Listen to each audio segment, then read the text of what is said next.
Este programa es clasificación B.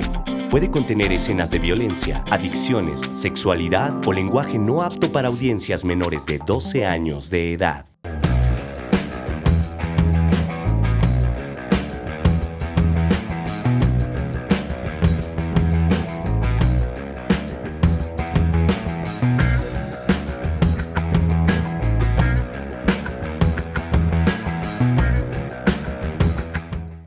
Muchas gracias por acompañarnos de nueva cuenta en Suma 2.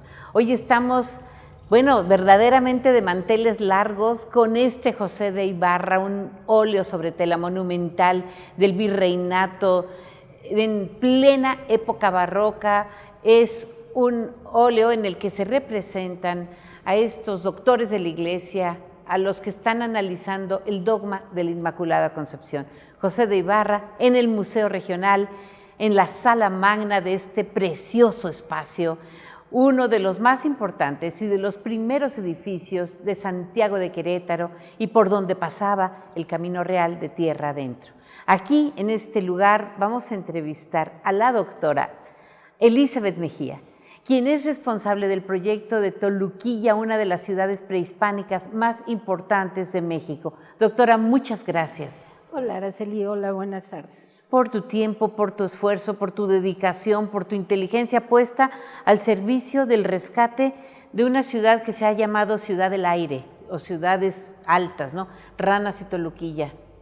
Así es. Bueno, de hecho, Toluquilla es la de las más altas que tenemos en el estado, tiene 2.500 metros sobre el nivel del mar, tiene cerca de 200 monumentos y es la más grande de que se encuentra dentro del estado de Querétaro, que curiosamente Ranas es más pequeña, tiene apenas 135 monumentos y Toluquilla ocupa un solo cerro en el centro de una cañada, por eso está a los cuatro vientos, no hay nada más arriba y solo vemos nuestro paisaje cotidiano es de nubes. Ahora que entran los nortes vamos a tener permanentes nubes, neblina, es frío, es húmedo, es un bosque precioso y bueno, para mí uno de los mejores lugares de Querétaro. ¿Y tu hogar? Desde hace 26 años es tu casa.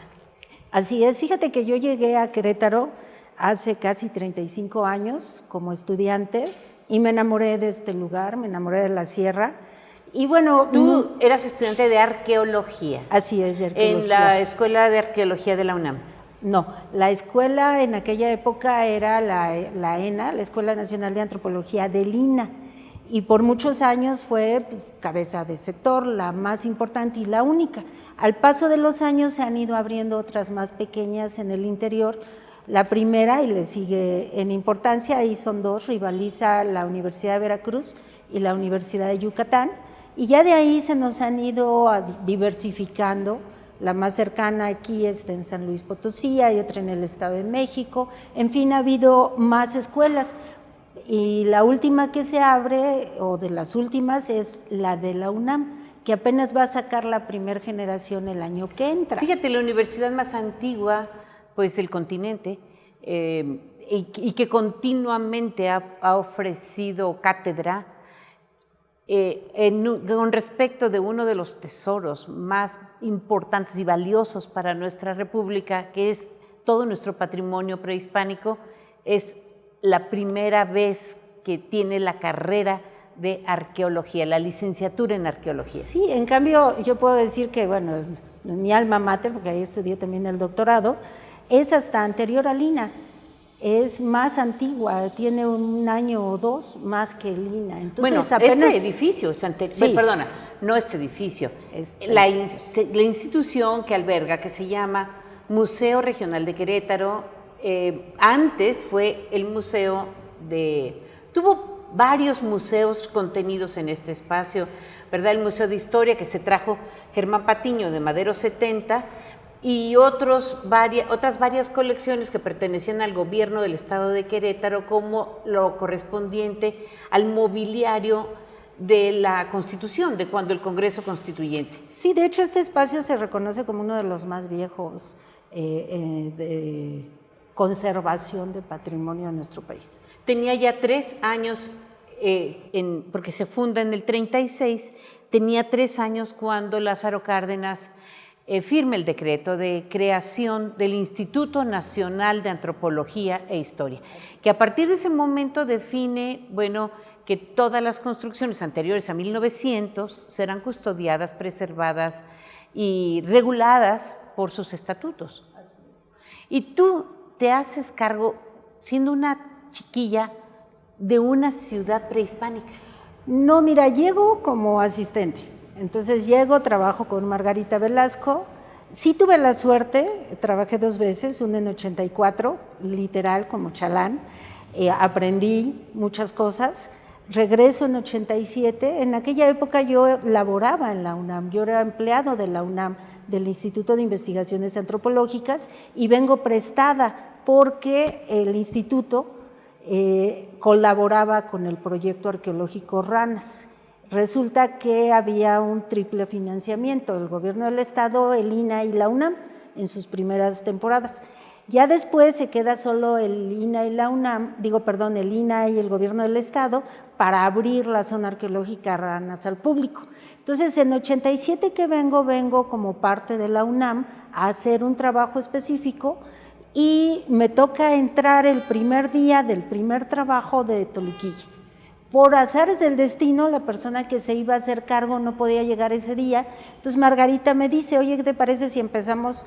Ella era investigadora del INAH. Exacto, ella su base estaba en el Museo de Antropología y en 84 que se funda el Centro INAH Querétaro, se viene para acá. Entonces nos vamos a Ranas con ella. Y en 87 que viene una segunda temporada, que es la primera vez que se trabaja Toluquilla, la persona que se iba a hacer cargo no llegó, no pudo llegar y me dijo, ayúdame, vamos a hacer el levantamiento, a hacer el croquis, a darle números a los edificios, contratar a los trabajadores y arrancar. ¿Y cómo sabe un arqueólogo a qué elementos arquitectónicos corresponden los vestigios que está encontrando? Mira, el proyecto se divide en 3 partes. Una es la infraestructura, porque ya comprado lo que sigue es tener un baño, agua, luz. La región no tiene drenaje, no tiene agua potable y no tiene luz todavía. En la base del cerro la población ya logró la luz y ya logró el agua, nada más. Entonces yo me hago ahí circo, maroma y teatro. Para poder recibir visitantes. Exactamente, ya los recibíamos, en 97 ya era oficial la visita, pero no había ni un baño. Entonces lo primero que pedimos al INAH es un baño, así de entrada. Entonces con las gentes del ITQ, con alumnos del ITQ, hacemos un mecanismo de captación de aguas y luego las subimos para que el público y nosotros podamos tener un servicio sanitario. Allí ya hay un convenio de colaboración interinstitucional con el Instituto Tecnológico. No, chicos de servicio social que un día aterrizaron de buena fe y con muchas ganas de trabajar. Trabajaron, hicieron su proyecto e incluso se titularon y después ya no tuve nadie del ITQ.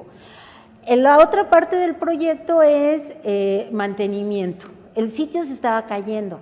Si recuerdas, Margarita solo trabajó 3 meses. De los primeros días de octubre de 87 a que terminó el año, y creo que se continuaron un par de meses más, o sea, 5 meses, y el sitio no se le había hecho nada en su vida.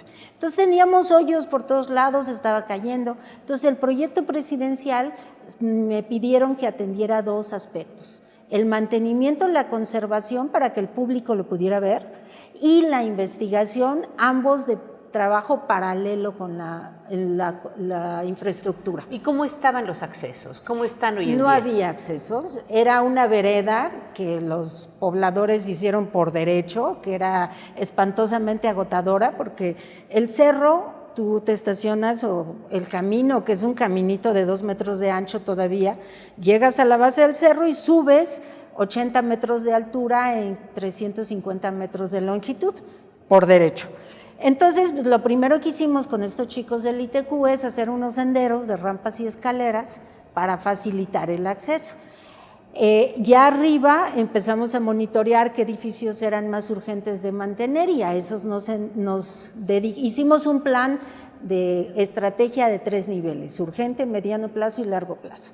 Ahorita estamos en los de mediano plazo. O sea, llevo 26 años en ese sitio y hemos estado trabajando en ese plan que se elaboró en el 94, que me pidieron en el 93. ¿A qué cultura corresponde Toluquilla? ¿Qué influencias tuvo? ¿Y de qué periodo estamos hablando? Mira, cuando yo llegué con Margarita, pues a mí me dijeron que era posterior a Ranas, que era más chiquito, había por ahí una literatura que decía que vivió 200 años. Después del proyecto presidencial y de meterle un gran aporte de recursos humanos y financieros a la investigación, hoy te puedo decir que Toluquilla vivió desde el 400 antes de Cristo hasta 1500. Desde el 400 antes de Cristo hasta 1500. Así es. Es un periodo largo, estamos hablando de 19 siglos. Así es. Dos, se dedicaron casi en su totalidad, o por lo menos una buena parte de su población, a la minería prehispánica. ¿Y qué se extraía? ¿Qué elementos minerales se extraían? ¿Recuerdan la tumba de Pacal, que toda cubierta de rojo, o la reina roja? ¿El cinabrio? Cinabrio. Eso es lo que se dedicaban en una buena parte. Cuando yo tenía muchos usos prehispánicos. No tanto, solo es para los muertos. Los muertos de los gobernantes, las ofrendas de los gobernantes. ¿No tenía funciones como pigmento? No. Bueno, sí, pero mezclado, no puro. Sí. No, sí. Puro no sirve como pigmento para las paredes porque el sol lo deteriora y se pone negro. Sí, pero en entonces algunos tienen casos que mezclar. De algunas pinturas sí hay una base de cinabrio. Así es, y alguna vez se manejó que Teotihuacán era todo cinabrio, y hoy se sabe que no. Es como el guardapolvo, ese almagre, eso es básicamente lo que usan.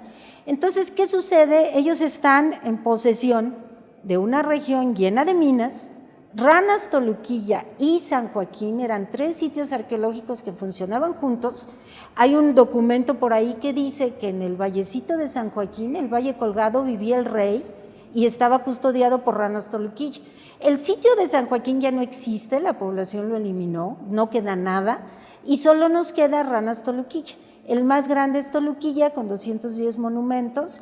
Ahí hemos encontrado cerca de 200 esqueletos, como 30 entierros de personajes muy importantes, no sabemos si gobernantes, pero sí gente de las clases sociales más altas, trabajadores también, ofrendas muy, muy ricas, muy impresionantes y bonitas, mientras que Ranas es la parte administrativa y no tenemos entierros. Con respecto de las ofrendas, ¿estamos hablando de cerámica?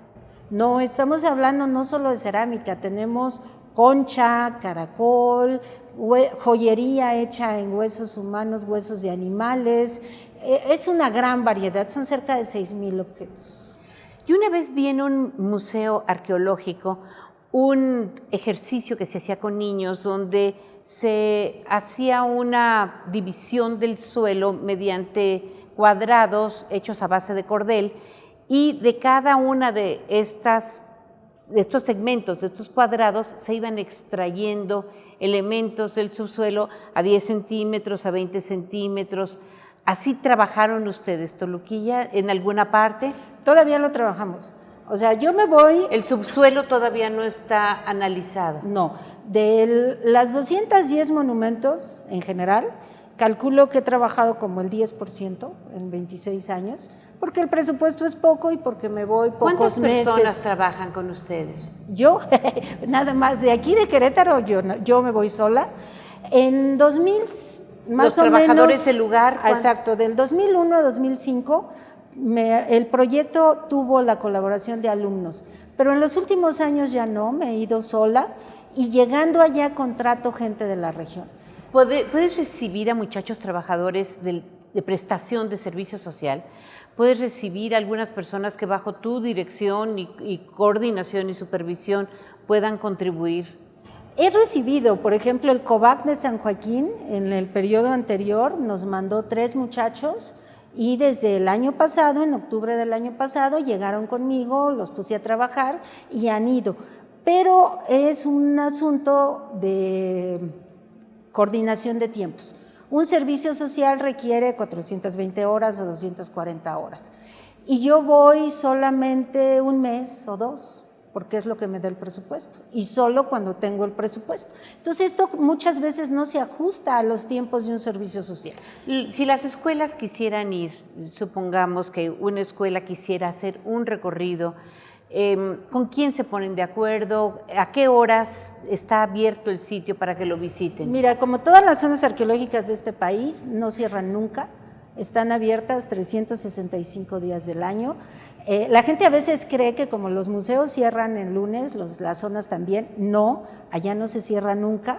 El horario se amplió hace relativamente poco, antes cerraban a las 4, ahora se amplió, entonces tenemos una estrategia, entran a las 9 y salen, el último grupo entra a las 4 para salir a las 5, para que tengan una hora, hora y media de recorrido. La zona arqueológica se cierra a las 5 de la tarde y bueno, tenemos poco personal, pero por lo menos hay un custodio que no puede hacer las funciones de guía, pero sí los acompaña en este recorrido. ¿Hay literatura en internet? Se puede encontrar un poquito, básicamente científica, en revistas como Arqueología, Arqueología Mexicana, que es lo de divulgación. Sí hay literatura, nos han dado pues 4 o 5 páginas máximo en Arqueología Mexicana 2 veces, para tratar los 2 sitios simultáneamente. Yo he leído artículos sobre Toluquilla en inglés en revistas especializadas de arqueología que comparan a Toluquilla con Machu Picchu y dicen que si tuviéramos pues la posibilidad, los recursos, los elementos de investigación, se encontrarían poco a poco con la importancia del sitio. Mira, Toluquilla tiene una gran relevancia que poco se valora y es que no se cayó y quedaba tan lejos. El camino de acceso que hoy ustedes recorren se inició apenas en el 94. Eso quiere decir que antes era una terracería infame, de hecho nosotros la recorrimos en los 80 con jeep y una vez nos estancamos con las lluvias, imagínate cómo estaba la terracería. Para allá no hay camiones, hoy está el camino de CFE, porque a raíz de la presa hidroeléctrica Zimapán es que se hace ese camino. Eso tiene ventajas y desventajas. Una ventaja es que ese olvido, esa distancia tan difícil de manejar, hace que no sea saqueado. Que se preserve. Que se preserve, a diferencia, por ejemplo, de Ranas, que estaba tan cerca de la población, que la gente iba, sacaba la piedra y hacía sus casas. En cambio, en Toluquilla no solo era la distancia, sino además había que subir el cerro. Entonces, si tienes piedra abajo, pues mejor la tomas de abajo que subir el cerro para traer una piedra igual. Además de los entierros y de sus ofrendas, ¿ha habido ha habido elementos que nos hablen pues de la presencia cultural de un grupo, de una comunidad? Sí, fíjate que respondiendo un poco lo que decías, esa larga ocupación y el manejo del cinabrio les permitió conocer a los teotihuacanos, comerciar con ellos, ofrecer el cinabrio y recibir a cambio obsidiana, muchos objetos de obsidiana. Posiblemente a través de Teotihuacán les lleguen objetos suntuarios como jade de Guatemala, que obviamente no quiere decir que haya mayas en Querétaro, ni que ellos fueron a Guatemala, sino es un comercio a larga distancia. Desde el Petén probablemente. Seguro del Petén. Sí. Y luego tenemos también de la Huasteca, el Tajín. Ideas del Tajín, tenemos piezas originales de Tajín que trajeron a Toluquilla. Tenemos conchas y caracoles del Pacífico y del Golfo, y además tenemos que pasada esa época, ellos, gracias al cinabrio, subsisten y ahora conviven con los toltecas, con Tula. Y luego se siguen hasta la llegada de los españoles. Toda esta larga trayectoria y ser tan diferentes de lo demás hizo que Margarita les llamara serranos y nosotros hemos conservado ese nombre. Entonces, la cultura serrana. Maravilloso. Esta historia espléndida de Toluquilla, una de las ciudades prehispánicas más importantes de México. No deje de buscar información y visitar este espacio en cuanto pueda. Muchas gracias, Elizabeth Mejía, doctora, arqueóloga a cargo del sitio Toluquilla en el Instituto Nacional de Antropología e Historia. Estamos en el majestuoso Museo Regional de Querétaro del Instituto Nacional de Antropología e Historia. Este inmueble está ubicado en Corregidora número 3, frente al Jardín Cenea, prácticamente también en diagonal frente a la Plaza Constitución, que fue uno de sus huertos y cementerios de este edificio que originalmente pues era el centro de la ciudad Santiago de Querétaro del siglo XVI. Por aquí pasaba el Camino Real de tierra adentro. Y estamos con la directora del Centro INA Querétaro, del Centro del Instituto Nacional de Antropología e Historia del Estado de Querétaro, la maestra Rosa Estela Reyes, a quien verdaderamente le agradezco su tiempo, su dedicación, su esfuerzo, su inteligencia. Ay, no, al contrario, muchas gracias, Araceli, por tomarte el tiempo de hablar del INA, que es una institución tan importante, tan maravillosa, tan articuladora del patrimonio de nuestro país. Que tiene el tesoro de México en sus manos, el tesoro prehispánico y del siglo XIX. Así es. Sí, el Instituto Nacional de Antropología e Historia pues es la institución más importante, robusta, experimentada en materia de protección del patrimonio arqueológico. Sí. Y un puntal a nivel mundial. Urbano. A nivel mundial, mira, te voy a decir que en el 2000 yo tomé un diplomado de patrimonio cultural en el Museo de América en Madrid, de estas becas que daban las cumbres iberoamericanas. Y un profesor de la Complutense, un experto en asuntos jurídicos, nos decía que el INA y el decreto de Lázaro Cárdenas fueron como los ejemplos a seguir por muchos otros gobiernos del mundo para la preservación de su patrimonio. Sí, yo creo que el INA, justamente estamos celebrando este año 80 años de su creación, es una institución que ha desarrollado pues muchas prácticas y políticas de conservación, investigación y difusión del patrimonio, y ha hecho que sus especialistas pues perfeccionen herramientas y metodologías para la conservación y la transmisión, o sea, la formación de cuadros, de estudiantes, pues, porque tenemos escuelas dentro de la estructura del INA, pues tenemos escuelas Tienen escuelas, tienen publicaciones importantísimas, ¿no? Sí. Revistas que definen pues el valor de nuestro patrimonio cultural tangible e intangible. Así es. Son pues ya 161 museos a nivel nacional. El más bonito. El mejor. Bueno, no, el de Chapultepec. El instituto, bueno, sí, quitando maravilloso museo que se encuentra en Chapultepec, dentro de la República yo creo que este es el más hermoso. Sí, yo creo que este es muy emblemático, es un monumento histórico de los más importantes, es a partir del Convento Grande de San Francisco que se traza esta ciudad, ¿no? Así de importante es este monumento histórico. Y la primera ciudad del camino, bueno, la primera ciudad importante del Camino Real de tierra adentro. Sí, yo creo que el hecho de que esté ubicada geográficamente en donde estamos hace que se desarrolle económicamente de esta manera, al grado de llegar a ser la tercera ciudad del reino. Y eso es la importancia que reviste Querétaro en la época virreinal. Y estas herencias pues las conservamos, ¿no? A nivel del Instituto Nacional de Antropología, pues tener un museo con una historia que habla de 7,000 años antes de Cristo hasta 1917. Todo este tiempo es el que el INA ha tenido que investigar para poder transmitir los conocimientos a través de sus salas. Entonces, pues bueno, la labor de los museos en el INA es la ventana bonita de la protección del patrimonio, pero detrás de estas ventanas bonitas hay una gran cantidad de especialistas y en Querétaro los tenemos todos. Es de los centros INA más completos en materia de sus diversas disciplinas que nos ayudan a conservar el patrimonio. Maravilloso. Hay arqueólogos, hay arquitectos, hay restauradores, hay museógrafos, hay historiadores. No en todos los estados tenemos este privilegio de contar con un equipo académico tan completo, con tanta trayectoria y tan comprometido con el instituto y por supuesto con el patrimonio, ¿no? Dentro del centro INA, ¿cuántas zonas arqueológicas hay?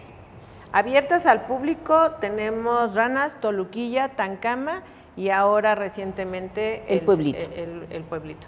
Con su museo maravilloso. Con su hermoso museo de sitio. Y bueno, una pirámide del tamaño de la pirámide de la Luna, ¿verdad? Bueno, equivalente en tamaño de Teotihuacán.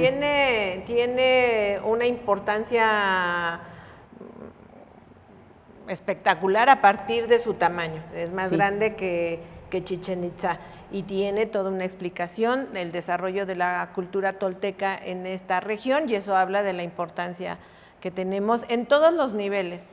A mí me parece que ubicar al estado de Querétaro justo geográficamente en donde estamos ha hecho que Querétaro juegue un papel tan predominante en la historia de nuestro país desde la época prehispánica y esto pues lo vamos confirmando conforme vamos profundizando en el estudio de la historia y pues los restos arqueológicos que tenemos, da cuenta de la importancia de esta región. La construcción que se encuentra sobre la pirámide. El otro día estaba escuchando yo a un descendiente de Teodoro Fernández de Jáuregui, quien fue uno de los dueños a principios del siglo XX, y me decía este señor que el abuelo de mi amigo había nacido en esa construcción porque cuando la bisabuela se vio en el momento del parto, ya no hubo manera de bajarla de la pirámide. Entonces, ¿esta construcción se respeta porque es anterior a 1900? Sí, así es. Se respeta, yo creo que por muchas razones en términos de lo que pudo haber acontecido en el momento. No deja de ser un monumento histórico, pasó a ser una propiedad privada, no estaba todavía muy desarrollada la investigación arqueológica y bueno, con el paso del tiempo fue convirtiendo en parte de la historia, ¿no? Son estos fenómenos que tenemos en el patrimonio que también se da mucho en los museos. A veces hacemos materiales de apoyo museográfico para complementar algún discurso dentro de nuestras salas y luego de pronto pues estos apoyos museográficos se vuelven obras de arte que hay que conservar. Yo creo que es este diálogo constante que hay entre el pasado y el presente que va siendo significativo para las personas que van detentando este patrimonio. Y además hay un respeto a la naturaleza. También. Y que tengo entendido que también por eso no se reconstruye la pirámide en su totalidad. Sí, no solamente es un asunto didáctico, porque hay toda una discusión dentro del equipo de arqueólogos, en donde hay algunos que hablan de esta parte didáctica, de que las pirámides puedan permanecer de manera natural para que la gente vea cómo estaba antes y cómo está después, el antes y el después, que puede representar una lectura didáctica para la gente que no tenemos ojos de arqueólogos, ¿no? Pero también por otro lado hay otro elemento que acompaña a estas posturas que tiene que ver con la conservación natural del medio ambiente, ¿no? Porque cuando consolidas o cuando recuperas la zona, le quitas porosidad a la pirámide y deja de respirar la masa vegetal que se encuentra en el entorno. La explosión demográfica nos está orillando a hacer otro tipo de frentes para la conservación de muchos sitios, porque pues, los desarrollos inmobiliarios nos están invadiendo. Sin embargo, pues también tenemos que estar teorizando y cuidando y desarrollando políticas para seguir conservando el patrimonio y tener un diálogo con el desarrollo económico, con el cuidado de la naturaleza y con la conservación del patrimonio. Ustedes tienen otros sitios que son verdaderamente mágicos como Tancama. Allí no hay este fenómeno de una comunidad urbana nueva que esté cercando el espacio. Es maravilloso. Tancama es relativamente nuevo. Así es, mira, yo creo que... Me refiero a su apertura al público. A la apertura al público. Yo creo que toda la zona serrana es una zona que guarda muchas sorpresas y que no ha habido pues la capacidad de explorar con más recursos y más recursos en todos los sentidos, tanto arqueólogos, compañeros que se dediquen solo a esta zona, como recursos económicos. Y en esa zona, toda la parte huasteca, yo creo que guarda muchas sorpresas que nos emociona, porque lo que sí tenemos ya detectado da cuenta de algo muy importante. En San Luis Potosí tenemos un sitio que ya está mucho más explorado y que nos permite proyectar lo que puede estar del lado de Querétaro. A mí me parece que ese es uno de muchos de los pendientes que tenemos en materia arqueológica y que yo creo que valdría la pena apostarle a invertir en la investigación de esa zona. Este bellísimo museo está cumpliendo entonces 83 años. Sí, como museo 83, como Instituto Nacional de Antropología e Historia estamos cumpliendo 80 años y como Centro INA Querétaro estamos festejando los 35. 3 cumpleaños, ¿cómo se va a celebrar? Sí, pues mira, ahorita en el Centro INA estamos preparando una muestra de lo que sería la investigación arqueológica concentrada, ¿no? Es parte de nuestros festejos que representan lo que significa la investigación arqueológica en el estado. También tenemos una exposición a propósito de este trabajo de pintura de arte rupestre y bueno, en todas las áreas tenemos reflexiones como pretexto de nuestros 80 años del quehacer que tenemos en materia de monumentos históricos, en materia de restauración, en materia del museo y de arqueología y de antropología, ¿no? Entonces, cada área tiene un balance de lo que ha pasado con nosotros en estos primeros 80 años y 35 del Centro INA. Pues maravillosa labor que hace esta institución, verdaderamente noble, que es una de las columnas de México. Gracias, maestra Rosa Estela Reyes, directora del INA Querétaro. Muchas gracias a la doctora Elizabeth Mejía, quien es la responsable de la investigación y el rescate del sitio Toluquilla, esta hermosa ciudad prehispánica, y a la maestra Rosa Estela Reyes, directora del Centro INA Querétaro, por su participación en el programa. Gracias a nuestros compañeros de audio, de video, de edición, de producción y de transmisión del programa, al equipo de Dora Pérez y a nuestra directora general Claudia Ivonne Hernández de RTQ Consumo Libre.